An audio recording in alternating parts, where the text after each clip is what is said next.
You're listening to The World at 8 with Lynn Mozart.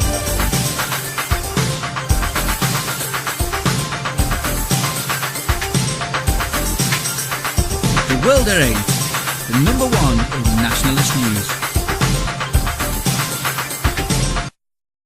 Highlights of the news today, Friday 11th of April 2014. Virgin pervert driven from school to police station for grooming Derby girl of 15. Yeovil murder. Gobinath Velasamy jailed for 18 years for killing Mayurathi Perin Pamorthi. Islamic extremist working as psychiatrist for NHS. 600,000 migrants are lined up along North African coast and ready to enter Europe this summer, warns Italy.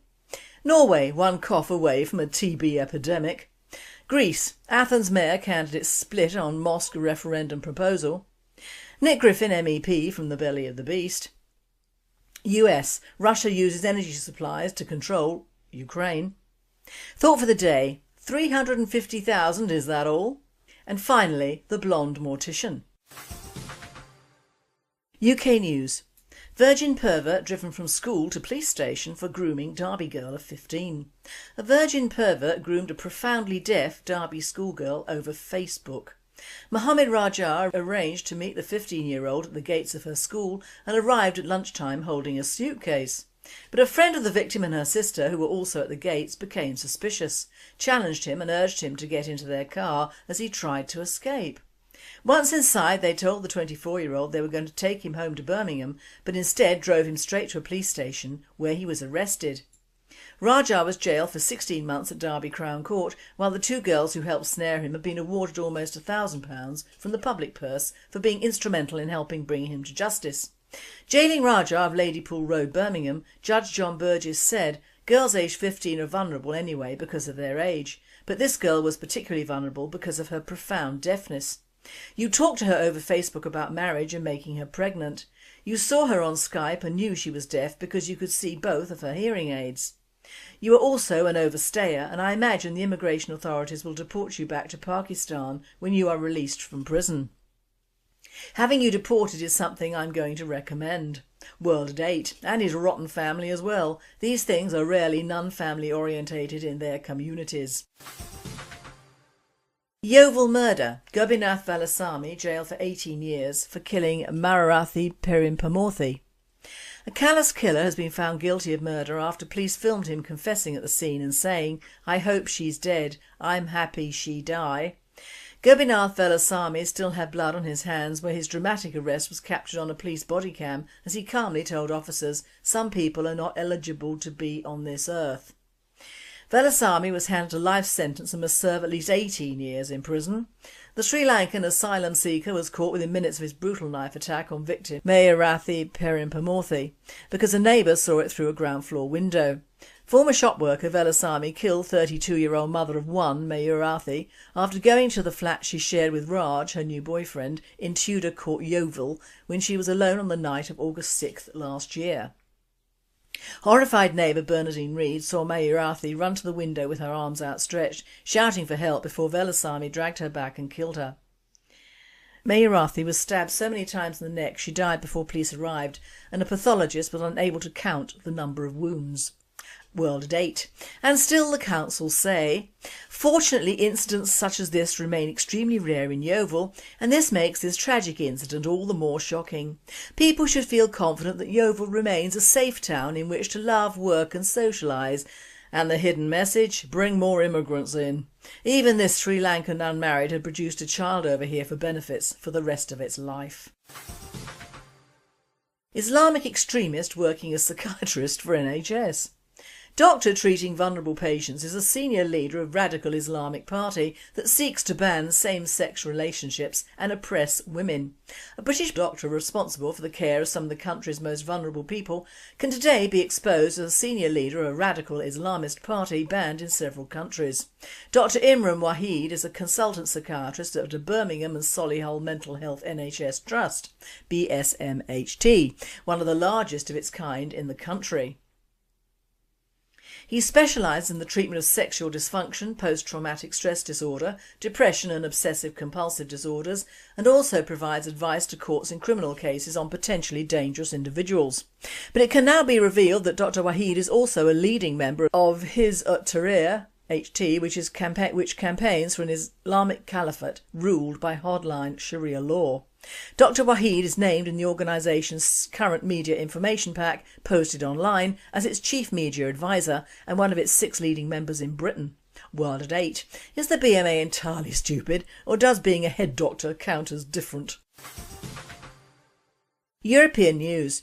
600,000 migrants are lined up along North African coast and ready to enter Europe this summer, warns Italy. Up to 600,000 would-be migrants are in a position to set sail from North Africa in an onslaught on Europe's coastline, the Italian government has warned.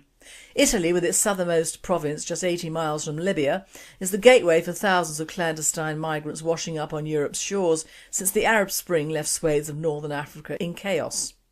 More than 40,000 made the crossing last year, many on overcrowded and dangerous wooden boats. Investigators estimate that 20% ultimately end up in Britain. World at 8. More likely 99.9%, matey.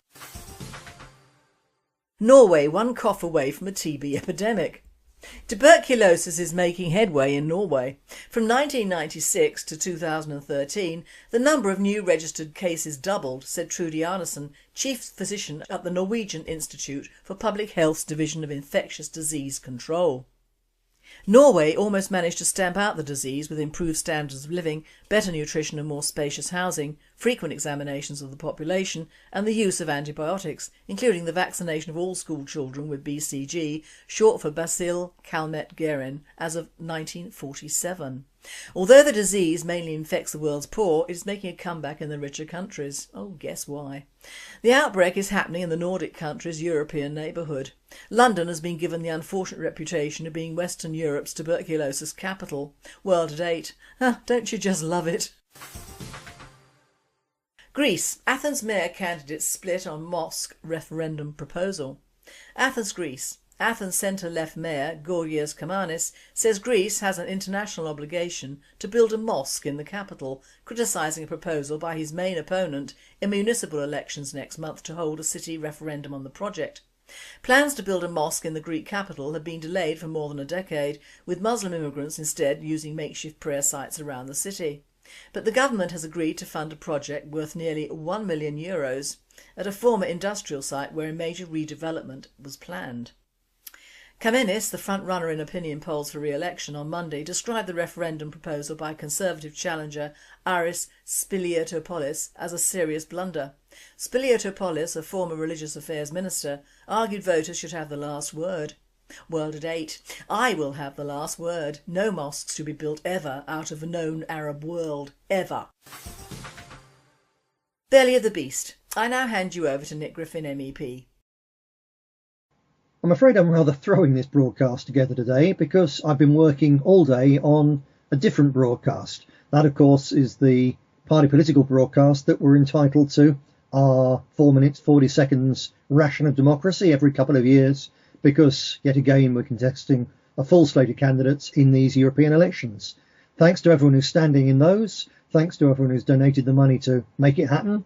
Thanks to those who are going to donate the money in the next few days to help us get as many millions of leaflets out as possible. Thanks to you all. And I'm sure that part of your reward is going to be seeing the broadcast that we've made in a way, because it's actually the core part of it is a cartoon. And I can tell you it's very funny, very incisive. It really does a good job. In fact, it does such a good job that the BBC, ITN, Channel 5, all the rest of them are refusing to show it.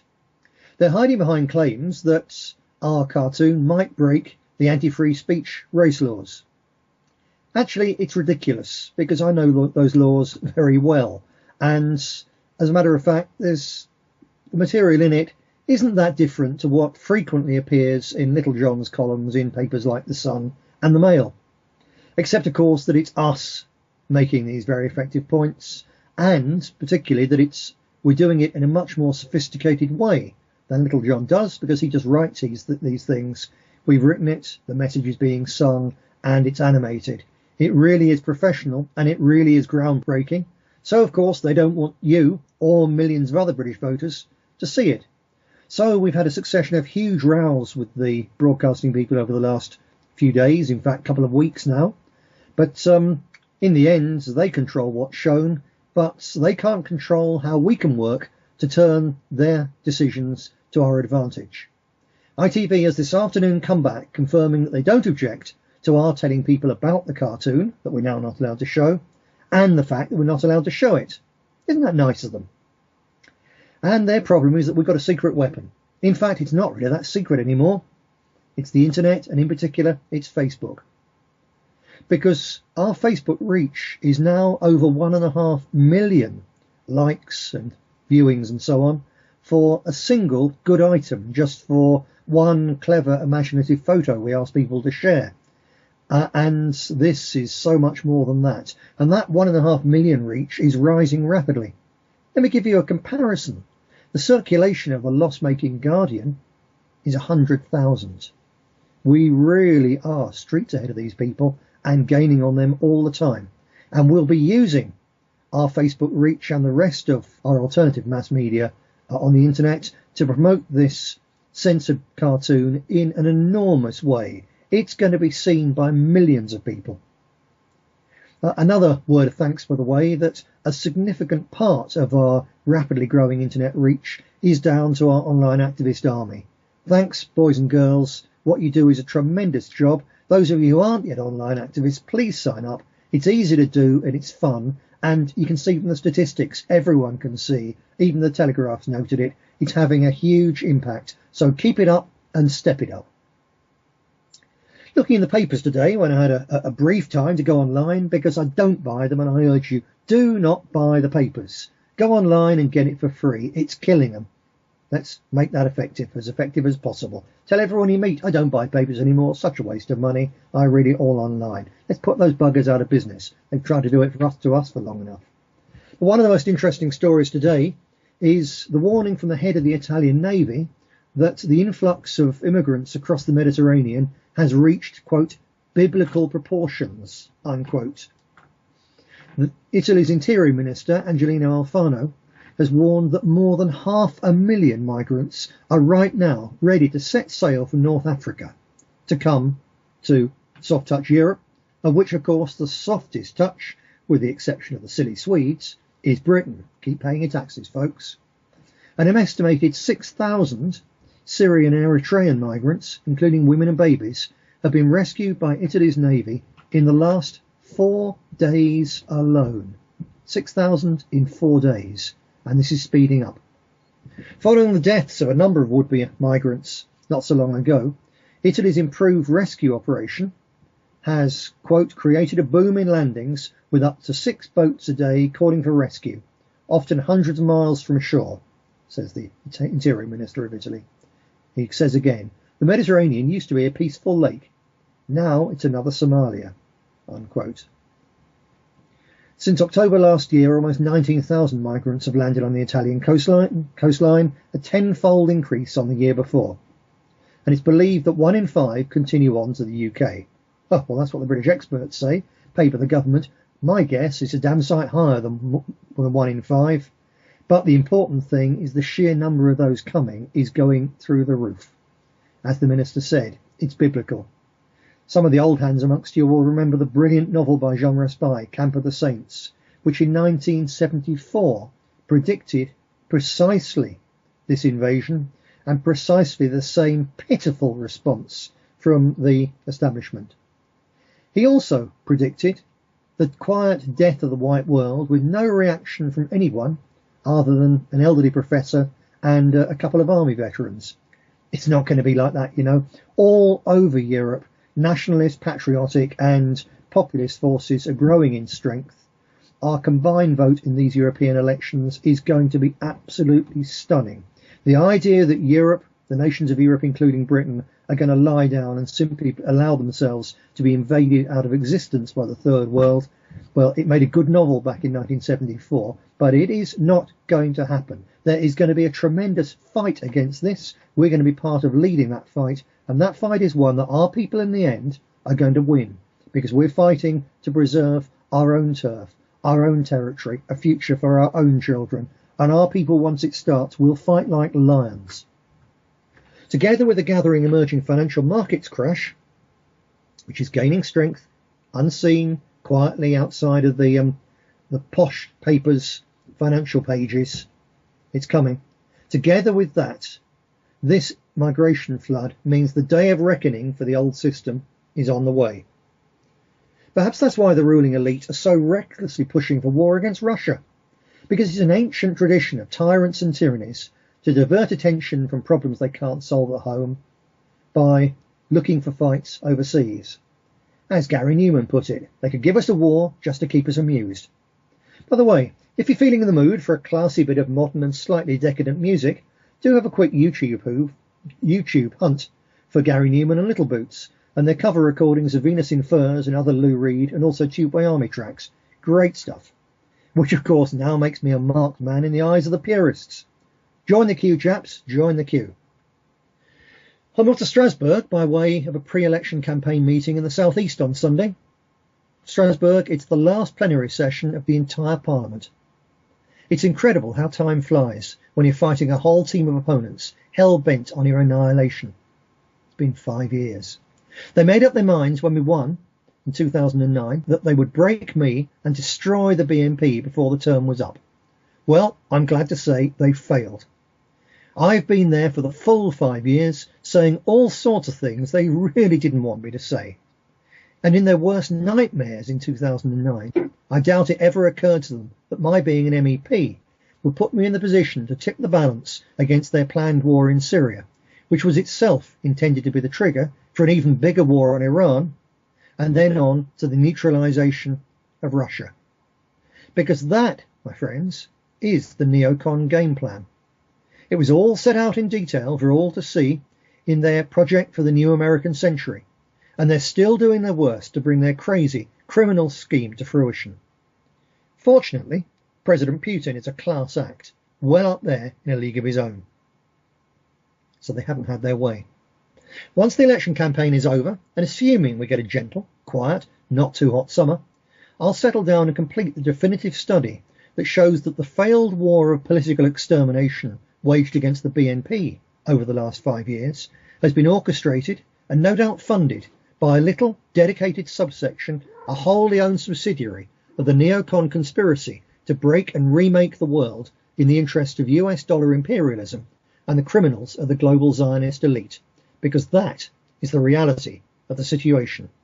Which is why it's so remarkable and so good that while we're a bit bloodied, we're still standing, we're still fighting back, and that we're back in the business of scaring the establishment into making stupid mistakes, such as banning BNP broadcasts in the age of the internet. Thank you very much for your input, Nick, and see you at the Surrey fundraiser on Sunday. World News. US. Russia uses energy supplies to control Ukraine. The US has accused Russia of using its energy supplies as a tool of coercion to try to control Ukraine. It comes after Russia warned European countries of possible gas supply cuts because of Ukraine's energy debts. Separately, NATO has defended the accuracy of satellite images which it says show Russian troops massed on the Ukrainian border in recent weeks. A Russian official earlier said the images depicted a military exercise that was held in August last year. NATO says the satellite images it unveiled early on Thursday show some 40,000 Russian troops near the border in late March and early April. They also reveal sophisticated warplanes and helicopters. Later, NATO released additional images, some dating back to 2013 and others from early 2014, purporting to show the same areas unoccupied prior to March. In a statement, the alliance says the images show the Russian claims that they were old was categorically false and that there was no evidence of military activity in these areas in 2013 or early 2014. Thought for the day. 350,000 migrants, is that all? Oh hey hum, only 350,000 migrants have been missed. What about all the thousands that suddenly appear in one new area and then before you can say catch a nigger by his toe, there seem to be hundreds of the buggers? Where did they come from? Flown in by a heavenly choir on a sodding great golden chariot? Wafted in on magic carpet complete with houses, cars, mobile phones and all heavily pregnant? I've come to the conclusion that the only thing is to laugh. Yeah, giggle maybe, but please have a really good English guffaw at the state of the nation. Because my friends, if you don't, you will really cry, and you know the old adage, or rather two of them. If you laugh, the world laughs with you, and if you cry alone. The other one I'm thinking of is the very true one of negative publicity. That is when a person or the media keeps sending out negative pictures, as in we are in reality awash with immigrants and swimming with the sharks. People, namely the sheeples and the chattering classes, will immediately think of something else more pleasant, or rather something else they can control, like booze, reality TV, or whether little Damien should have a laptop. This is why the Marxist cum diversity media machine is so very clever. They focus on the imaginary good that apparently comes from massive immigration to this country, and many a TV programme has started with the title "The Truth About Immigration," and what appears is towards the end of an uplifting message that either we as a country were founded, like America, on immigration, or that we have all benefited from cheaper something or others from immigration, and the final calumny is that we all need more immigration to help us out in the future. Now, whilst the "it is already too laters" and "can't do nothing now" brigade are busy worrying over voting in X Factor or partying, there are some amongst us who actually take notice of these snippets of information, or rather misinformation, in the media.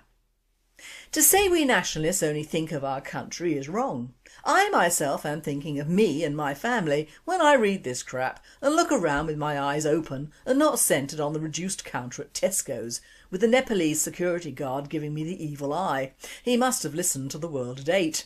Good.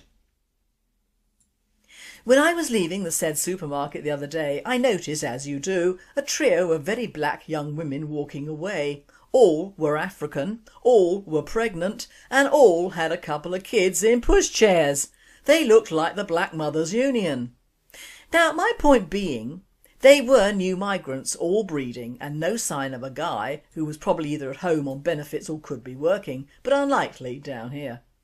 Now, if only one of the children of these three produces one child, just imagine how real life figures work out. If all three of those women have 4 children, say 2 boys and 2 girls, you won't have to wait too long for the girls to get knocked up and the boys to knock up someone else's daughters. So we have yet again, in the space of 14 years, 4 black kids with say 4 brats. And that is a conservative 16 babies from just 3 women. Now start counting. And the Daily Mail reports just 350,000 Eastern Europeans have been missed. Well, let me tell immigration stats that to my knowledge in the 1980s, black Nigerians were coming over here as students, getting each other pregnant or some white girl, and leaving their progeny in expensive council foster care when they gaily went home with their degrees. The county was Wiltshire, and now that progeny has produced and is still producing babies on benefits and playing the race card wherever they can, be it education, childcare or housing. So my message is stop getting your knickers in a twist over Eastern Europeans when this has been going on for the last 3 decades, and not only in Wiltshire. Another fact that slips through the gap is that most of the Arabs and Africans from Africa come through the EU zones. Are these classed as Eastern Europeans, or rather dark Romas? They come through the same way as those people and can hardly come straight from Africa on a boat up to Plymouth Harbour, can they? The Eastern Europeans are just the icing on the cake, the cherry on the top, and the final genocide for the UK. Or rather, I must put it in clear diversity and multicultural language for the hard of understanding and the undereducated amongst us. We should all welcome all these people for many reasons. They need a better way of life, and we will pay to give it to them. They enrich our society with their cultures, or rather lack of them, and we should be very grateful. They keep salaries down, which makes more profit for very few of our own, but never mind. We welcome their mosques, their burqas, their brats, and their overwhelming sense of Britishness and willingness to integrate and help us. We admire the way one family can move into a street and before you can say bloody hell, our road looks like Southall on a bad day, and smells worse. It is without doubt a real pleasure to wait months for your GP and then sit with the remnants of the third world. Likewise in our NHS hospitals, where in some cases an interpreter is needed to actually understand what is wrong with you. But then it's up to you to learn Urdu, Mandarin or Swahili, isn't it? Just look how having a daughter around the age of 12 will certainly have her horizons broadened, and not in the best possible taste, by the local Muslim grooming gangs who live just round the corner for ease of abductions, and see how the local council and police ignore it because of course ethnics can do no evil in the eyes of our laws, although evil is probably the reason why they had to leave their countries in the first place. But to be happy with the future, see the light at the end of the bloody tunnel, and to immerse yourself in someone else's culture when you didn't have the brains or the will to immerse yourself in your own, you must understand the immigrant and allow for their little oddities in your own country. You must allow for rape, murder, gangland killings, drugs, alcohol, selling that is, bushmeat, all the local markets now a different shade of pale, houses being adapted or put up right on your doorstep literally without any censure from the council, and which you had to have 3 permissions to erect a shed in your own back garden, and the wonderful sight of trying to spot a white face in your immediate locale to have a conversation with. But think just how much you are doing for your country and future generations in putting up with this and indeed loving every minute of it. Even greater expectations will come with Sharia laws in most areas. Out will go the pubs, non-immigrant restaurants, churches, village halls, English-run farms, pigs, dogs, make-up, discos or clubs, and fast following on those heels, you. But we must maintain good news, happy information and a smiley face despite it all. But that is something we Brits are very good at. Unfortunately, too good at. And finally, the blonde mortician. A man who had just died is delivered to a local mortuary, wearing an expensive, expertly tailored black suit. The female blonde mortician asks the deceased's wife how she would like the body dressed. She points out that the man does look good in the black suit he's already wearing. The widow, however, says that she always thought her husband looked his best in blue, and that she wants him in a blue suit. She gives the blonde mortician a blank cheque and says, "I don't care what it costs, but please have my husband in a blue suit for the viewing." The woman returns the next day for the wake. To her delight, she finds her husband dressed in a gorgeous blue suit with a subtle chalk stripe. The suit fits him perfectly. She says to the mortician, "Whatever this cost, I'm very satisfied. You did an excellent job and I'm very, very grateful. How much did you spend?" To her astonishment, the blonde mortician presents her with the blank cheque. "There's no charge," she says. "No, really, I must compensate you for the cost of that exquisite blue suit," she says. "Honestly, ma'am," the blonde says, "it costs nothing.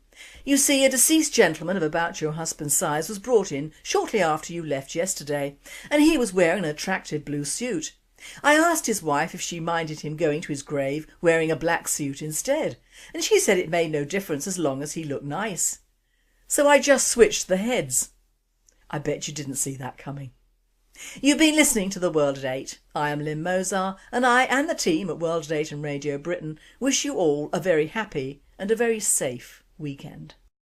Bringing him to justice. Jailing Raja of Ladypool Road, Birmingham, Judge John Burgess said, "Girls aged 15 are vulnerable anyway because of their age, but this girl was particularly vulnerable because of her profound deafness. You talked to her over Facebook about marriage and making her pregnant. You saw her on Skype and knew she was deaf because you could see both of her hearing aids. You are also an overstayer, and I imagine the immigration authorities will deport you back to Pakistan when you are released from prison. Having you deported is something I'm going to recommend. World at 8 and his rotten family as well. These things are rarely non-family orientated in their communities." Yeovil police station for grooming Derby girl of 15. A virgin pervert groomed a profoundly deaf Derby schoolgirl over Facebook. Mohammed Raja arranged to meet the 15-year-old at the gates of her school and arrived at lunchtime holding a suitcase. But a friend of the victim and her sister, who were also at the gates, became suspicious, challenged him and urged him to get into their car as he tried to escape. Once inside, they told the 24-year-old they were going to take him home to Birmingham, but instead drove him straight to a police station where he was arrested. Raja was jailed for 16 months at Derby Crown Court, while the 2 girls who helped snare him have been awarded almost £1,000 from the public purse for being instrumental in helping them. Islamic extremist working as psychiatrist for NHS. 600,000 migrants are lined up along North African coast and ready to enter Europe this summer, warns Italy. Norway, one cough away from a TB epidemic. Greece, Athens mayor candidates split on mosque referendum proposal. Nick Griffin MEP from the belly of the beast. US, Russia uses energy supplies to control Ukraine. Thought for the day, 350,000, is that all? And finally, the blonde mortician. UK news. Virgin pervert driven from school to murder. Gobinath Velasamy jailed for 18 years for killing Mararathi Perimpamorthi. A callous killer has been found guilty of murder after police filmed him confessing at the scene and saying, "I hope she's dead, I'm happy she die." Gobinath Velasamy still had blood on his hands where his dramatic arrest was captured on a police body cam as he calmly told officers, "Some people are not eligible to be on this earth." Velasamy was handed a life sentence and must serve at least 18 years in prison. The Sri Lankan asylum seeker was caught within minutes of his brutal knife attack on victim Mararathi Perimpamorthi because a neighbour saw it through a ground floor window. Former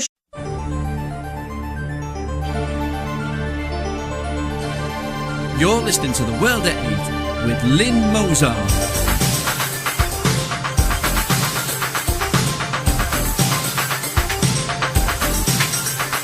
The World at 8, the number one in nationalist news.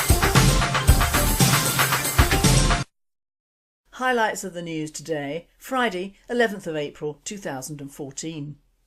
Virgin pervert driven from school to police station for grooming Derby girl of 15. Yeovil murder. Gobinath Velasamy jailed for 18 years for killing Mararathi Perimpamorthi.